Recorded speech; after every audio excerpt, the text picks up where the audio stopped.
देखु परिवेश प्रदूषण प्रदूषण को विरोध करने और परिवेश को सुरक्षा करने समस्त सचेतन नागरिक दायित्व कर्तव्य एम एकमत।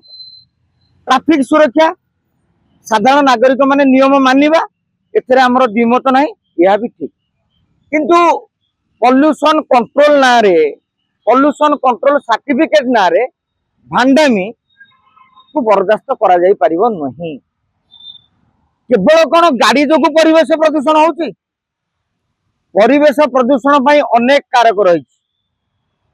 पुलिस वर्तमान केवल परिवेश प्रदूषण पाई चिंता, परिवेश प्रदूषण नुह चिंता होची से जो 1300 कोटी टंका।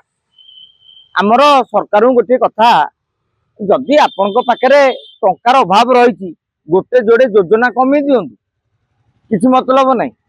लक्ष लक्ष लोक घर गाड़ी पदा को आनिले बर्तमान डरुंच कहीं आम जाचे सड़क सुरक्षा मानिया भितर छोटे छोटे साइनेज थब, गाड़ी ता बाटर जाऊँगी, फांका रास्ता अच्छी गोटे 2-4 किलोमीटर स्पीड सांगे सांगे 5,000 10,000 2,000 फाइन। आउ रहा परिवेश प्रदूषण कथा जो 10,000 लखा फाइन दौरान एत फाइन आदौ ग्रहणीय नुहे।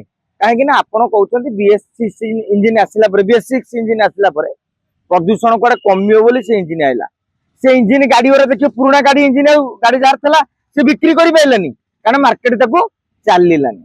ठीक अच्छे, जदि BS6 इंजिन रे परिवेश प्रदूषण आपणकर कमिगला ताहले पुणी कौन टेस्टिंग? जदि टेस्टिंग होची आमर कहवा कथा होची नुआ गाड़ी आइला ता देरे जदि आज्ञा प्रदूषण होची बोली बाहरिबो, एटा से गाड़ी जे चलाउची तार दोष ना कंपनी दोष कहले? मत लगे कंपनी दोष, कारण तेमे कौन डिफल्ट करिजो बोली तो प्रदूषण होईची। तेणु फाइन टा दवा कथा साधारण नागरिक अरे गाड़ी पुराना हो एमती कर दिंतु 10 वर्ष ऊर्ध्व गाड़ी को चेकिंग करा जाऊ। आम जानूँ से इंजिन काम मागे ये मागे जो प्राक्टिकल जिनस